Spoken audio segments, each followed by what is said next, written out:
Click the bell icon to get latest videos from Ekeeda. Hello friends. There are different phases of a call. So right from before receiving a call to ending a call, there are different kinds of phrases that are involved in how do we pick up a call, what preparations have to be done before receiving a call, and how does the flow of our communication go through when we are talking over the call, and definitely how to end a call.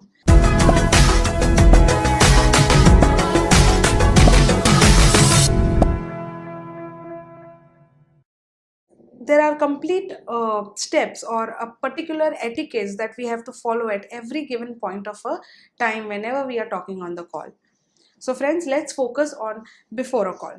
So we have to be prepared. We have to prepare ourselves to pick up a call. So friends, if you see, there are a lot of people who are working in call centers. There are a lot of people who work on as telecallers. A lot of people who work on inbound, outbound calls. These are the people who are every given moment of time talk to people only over the call, communicate completely. That's their work, that's the job, that's the major job. In fact, some of the employers have also, some of the employees are given targets of say 100 calls a day or 200 calls a day. They work on such heavy targets, and believe me, it's not easy to always portray yourself right in front of 200 different people you talk in a day. But yes, with some etiquettes that you can follow, you can definitely end up every call to be a positive call as much as possible. So let's see what are the different phases of the calls that we can help ourselves to be a perfect person to talk over the call. Let's see certain steps that we need to follow for before the call. So before the call, we have to prepare ourselves for certain things. Let's see what are those. First of all, feel good about your work. That's majorly important. Friends, if you are not happy in the work environment that you're working, I don't think that's the right place for you. You need to give, that day should be the day of your judgment, and that day should be a day that would make a change in your life. So if you're not a person who is very good in communicating over the call, if you're not a person which is not that interesting for you to talk over the call, I think you're at the wrong place then. But a person who loves to communicate, a person who loves to talk over the call, is the right person, and you can do right justice to your work. So first of all, feel good about your work. Smile, very important.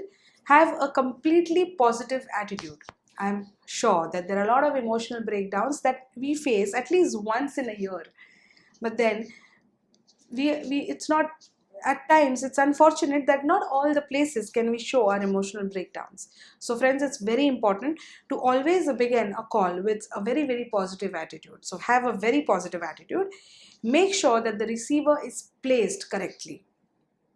Many a times, because we are picking up so many calls, it can happen that the receiver is not placed correctly. So please see to it that it's placed correct.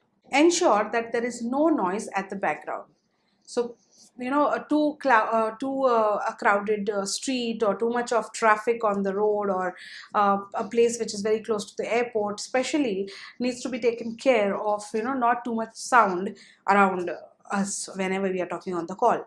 I'm sure all the offices are accustomed with these issues, and they have these modular walls which help you to, they're like soundproof and do not help these voice to come in the office. But many of them are not, and we have to be really careful while we're talking to someone, because at the end of the day it distracts both of us. So of course, ensure no noise at the background. Organize your desk with pen, pencil, paper, sheet of paper, XYZ pad, whatever is on the table. At times you might have to take messages, and that time it's very important to have everything in place. You have a pen, pad, notepad, everything in place. Only then you can take the correct message, and then searching for it once the call has come is not the right thing to do. Then your call would go on hold. So that's why keep your decks ready. Be prepared with your knowledge and answers. Friends, always, whenever you're working somewhere, first take the correct knowledge and information. Half knowledge is dangerous, is what I always say. So have the correct knowledge and information. Give the correct knowledge and information. Prepare yourself before you talk on the call with the correct knowledge and information. So these were some important points to be considered before you start a call.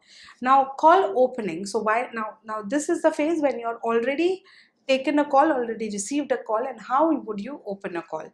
First of all, before opening a call, you've just received a call. So what all points are important are, first of all, understand voice represents your organization. Your tone, your voice is the organization name. You're the front face of the brand, and definitely your front face of your own image. So voice represents your organization. First impression is within 1 to 15 seconds. Within 15 seconds, a person is able to understand and make an impression out of you, out of your voice and tone. Keep your voice polished. Do not mumble, do not fumble, do not give a lot of space while you're talking. Have your voice very clear and polished. Convey your body language. Very important. If you're smiling, your voice will also come out with a very smiling tone. So be very sure of your body language. Sit properly with the correct posture, correct gesture. Have a smile on your face, upright shoulders, neck high, and of course there will be a lot of difference in your tone. Convey your body language is very important. This is how you can convey your body language.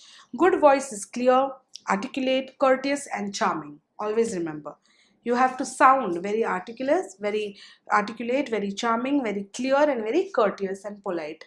Is something that you have to focus even before you start talking, or before or when you open a call. Now, phase 2 is while answering. So now what do you do? Now you've already opened a call. Now how do you answer it? So while answering, answer in 2 to 3 rings. More than 3 rings is a chaos. So remember friends, always receive the call within 3 rings. More than 3 is a chaos, as I told you. Smile as you receive. The first thing that you do is always smile even before you start talking. Use good tone, controlling the volume and speed of your tone. Your speed and the volume should be controlled so that you are not going out of your emotions, talking too much about yourself and the company. Tone must be enthusiastic, very natural, attractive, and respectful. These are some common, very simple things to be followed while you are answering the call. Greeting is representing. Now, if you want to represent a brand, you have to greet someone really well. And greeting is something that should come first and foremost while you pick up the call. It's a key that sets the tone and the style of your entire interactions right. So with a greeting, with the correct greeting, it sets your tone right. It helps you to focus on the further communication, and it also helps you to have a very positive and a very confident image of yourself. Warm and professional greetings are very important. How do you greet is also should be very warm and very professional. Identify your organization. Say, from where are you calling? You have to identify from where you're calling. Identifying your organization that shows that the person has called at the correct place and that he's not called on a wrong number. Identify yourself by your name. So while you can pick up your call, you can say, hello, this is Karishma, how may I help you, or whatever. So identify with your name. This is Karishma, or my name is Karishma, is something that you can identify yourself. Courtesy that serves to personalize the customer service experience. Always remember, only one thing will give the person a complete satisfaction of customer service is your courtesy and politeness over the tone. Allows the customer to hold you accountable for any level of service. The customer would feel very comfortable to talk to you at any given point of time, and he would know that you are the right person to hold accountable for any kind of service or any level of service that he wants from you. Imagine that person has thought so high about you. Always ask the customer, how may I help you? Never ask, how can I help you? What is the difference between how may and how can? I'll tell you, friends. How can I help you is where you're asking the customer back that you tell me a way to help you. How can I help you? It's like a burden on you, and you're like, how can I help you in this? But then how may I help you is something which is like asking for courtesy, that you're always there for help, and how may I help you? What is your concern? I'm always there for you. So this is the difference between how may I help you and how can I help you. Friends, from today, let us practice of saying how may I help you and not how can I help you. Use may I and could I instead of can I. Asking indicates you are there for service whenever they need to solve their queries or issues at any given point of time. It gives a very positive impression as well. Now, phrase 3, this is in course of conversation. Now, when you are already in the course of conversation, when you are over with your identifying yourself with the company, identification of your company, when you are asking for help, so you say, "Hello, this is Karishma. Thank you for calling." So I would say, "Hello, good morning." So I could simply say, "Good morning. This is Karishma. Thank you for calling Ekeeda. How may I help you?" So this is the correct introduction or the correct feel of a person to start his conversation. Now you're in a phrase where you're already in a course of conversation. Let's see what all things we need to focus on while we are already in the course of conversation. First of all, focus your attention on the customer. Focus on the caller. Focus your complete attention on the caller and what he's saying. Articulate clearly and speak distinctly. Speak very clearly and speak very firmly, or speak very courteously. Use simple English. No need of using any jargons, and of course never use slang. Always use action specific words and directions. So always show that you're always eager for an action, you're always eager for help. Use customer's name, addressing Mr., Mrs., Miss, so and so whenever needed. At times when you're not very sure about Miss, Mr., Mrs., you can always say sir or ma'am. And if you know the name, of course, address it by name. They love when they're addressed by name. Many people love when they're addressed by name. That shows that you can identify their identity. Always speak calmly, choose words naturally. Now let's move to the next phase, which is call closure. Now your entire conversation is done. You've spoken what he's spoken what he wants to speak, and both of you all have spoken from both the sides of the phone. Now it is a time of closing a call. How do you close a call? Certain things to remember. Summarize the discussion. You can repeat again what all did you discuss on the call. So I discussed about my appointment with the doctor at so and so. Your appointment is booked for so and so doctor for so and so date and time. Summarize your discussion. Ask if further assistance is needed, whether that person's need assistance, or is it done, or is he happy or satisfied with your service, or is there anything else you can do for that person. And on a very positive note, that person shouldn't be left with half information. He shouldn't feel that you've not done justice to his call. So see to it that you end with a very positive note. And some of the very important phrases that you can add at the end of your call is, "Have a nice day, sir.